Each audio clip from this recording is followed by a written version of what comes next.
মুখ্যমন্ত্রী মমতা বন্দ্যোপাধ্যায়ের মানবিক প্রকল্পগুলির মধ্যে অন্যতম হলো যুবশ্রী। এই প্রকল্পে রাজ্যের কর্মসংস্থান না হওয়া বেকার যুবক যুবতীদের ভাতা প্রদান করে রাজ্য সরকার। এবার এই যুবশ্রী প্রকল্পকে ঘিরেই বিক্ষোভে সামিল হলো উপভোক্তারা। সোমবার রায়গঞ্জের কর্ণজোড়ায় অবস্থিত জেলা কর্ম বিনিয়োগ কেন্দ্র বা শ্রম দপ্তরের সামনে বিক্ষোভ দেখান তারা। তাদের অভিযোগ, কোনো বিজ্ঞপ্তি ছাড়াই শুধুমাত্র ফোন মেসেজের মাধ্যমে তাদের ডেকে পাঠিয়েছে সংশ্লিষ্ট দপ্তর। তারা আরও দাবি করেন 2013 সাল থেকে দীর্ঘদিন যাবৎ এই ভাতা পেয়ে আসলেও বর্তমানে তাদের জানানো হয়েছে একই পরিবার থেকে একজনের বেশি উপভোক্তাকে এই ভাতা দেওয়া যাবে না। এই মর্মে তাদের কাছ থেকে একটি মুচলেখাও চাওয়া হয়েছে। হঠাৎ করে এ ধরনের সিদ্ধান্তে বিক্ষুব্ধ হয়ে ওঠেন উপভোক্তারা। কি নাম আপনার দাদা? সাদ্দাম হোসেন। অ্যাকচুয়ালি 2013 সালে এমপ্লয়মেন্ট এক্সচেঞ্জের মাধ্যমে যুবশ্রী বেকার ভাতা দেওয়া হয়েছিল। তো তখন থেকে এখনও পর্যন্ত রানিং দেওয়া হয় এবং কি একটা আমাদেরকে 6 মাস অন্তর NSR 3 করতে হয়, বলে প্রত্যেক 6 মাসে বলে একটা করে কোর্স করতে হবে। এখন আমাদের বয়স মোটামুটি 30 এবাব। আমরা 6 মাস পর পর কীভাবে কত কোর্স করব? কোর্স করতে করতে তো হাঁপিয়ে গেছি। এখন তো কোর্স করা সম্ভব নয়। এখন কোর্স করার সত্ত্বেই অনেকে অনেক রকম কোর্স করছে এটাকে কন্টিনিউটি করার জন্য, কিন্তু তারপরেও আজকে হঠাৎ করে ডেকে বলছে যাদের নামের বাবার নাম একই আছে এবং কি যাদের মোবাইল নাম্বার একই আছে, যারা একই ফ্যামিলিতে মানে বাবার নাম একই, তাদেরকে লিখিত দিতে হবে যে একজন হচ্ছে ভাতা পাবে, বাকিদেরকে বাদ দেওয়া হবে। লিখিত নিচ্ছে, কিন্তু প্রশ্ন হচ্ছে যে আগে যখন ভাতাটা পাওয়া যেত, আমাদের ডেকেছে এক্সচেঞ্জ অফিসের সাহেব, বলি যে একজন পাবেন, বাকিদেরকে বাতিল করা হবে। আমার প্রশ্ন হচ্ছে যে 2013 সালে যদিও বা অনেকে একই ফ্যামিলিতে ছিল, আজকে 30 বছর বয়সে এসে আমরা দেখতে পাচ্ছি প্রত্যেকজন ভাই যারা আছি সবাই বিবাহিত হয়ে সেপারেট ফ্যামিলিতে আলাদা আলাদা হয়ে গেছে এবং কি ভাই বোন আছে বাবার নামে কি তাদেরকেও নাকি লিখিত দিতে হবে যে তাদেরকে টাকা দেওয়া মানে ভাতা দেওয়া হবে না। 2013 পরে নিয়োগ প্রায় বন্ধ হয়ে আছে। এখন সবাই একটা ছোট এই মাত্র 1500 টাকার ইসে অনেকে নির্ভর করে চলছে, কিন্তু প্রশ্ন হচ্ছে যে এটাও যদি বন্ধ হয়ে যায় তাহলে তো প্রকল্পটাই বন্ধ করে দেওয়া উচিত। একদিক দিয়ে দেখা যাচ্ছে যে এটা নামে দেওয়া হচ্ছে, কিন্তু বাইফোর স্লিপে এদিকে আমাদের লিখিত নিয়ে বন্ধ করে দেওয়া হচ্ছে। কি নাম আপনার দাদা? জহুরুল ইসলাম। কোথায় বাড়ি? আটকোড়া। কি উদ্দেশ্যে আসা? এখান থেকে আমাদেরকে ফোন করে ডাকা হয়েছিল।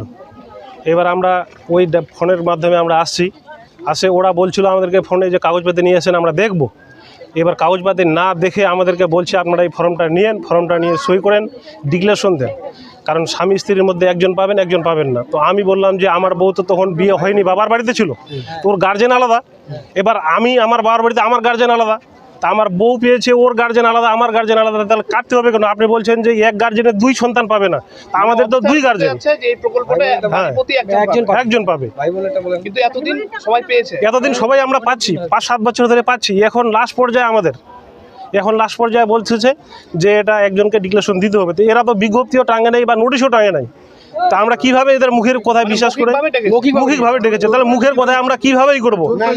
আমাদের কথা হচ্ছে এই প্রকল্প দিচ্ছে দিদি আমাদেরকে। দিদি যদি আমাদেরকে সন্ধ্যায় 7টা টিভিতে বলে দেয় যে আমি এতদিন ধরে দিচ্ছিলাম এখন দিতে পারবো না, আমরা স্বেচ্ছায় ছেড়ে দিব, আমরা স্বেচ্ছায় বন্ধ করে দিব। কি নাম দিদি আপনার? নাসমিনা খাতুন। কোথায় বাড়ি আপনার? মালগাঁয়।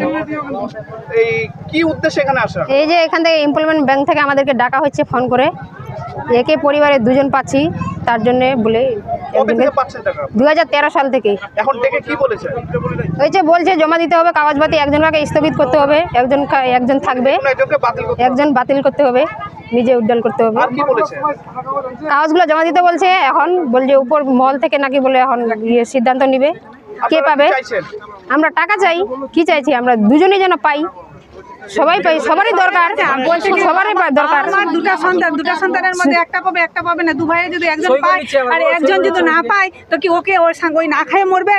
দুজন তো 2 জায়গায় চলে গেছি, 2 কথা বলছি, একটা বাবা আছে, 2 মেয়ে আছে, 2 মেয়ের মধ্যে 2 মেয়ে পাচ্ছে। এবার 2 মেয়ের মধ্যে তো 2 জন শ্বশুর বাড়ি চলে গেছে আলাদা আলাদা, কেউ কারো সংসারে তো দেখছে না।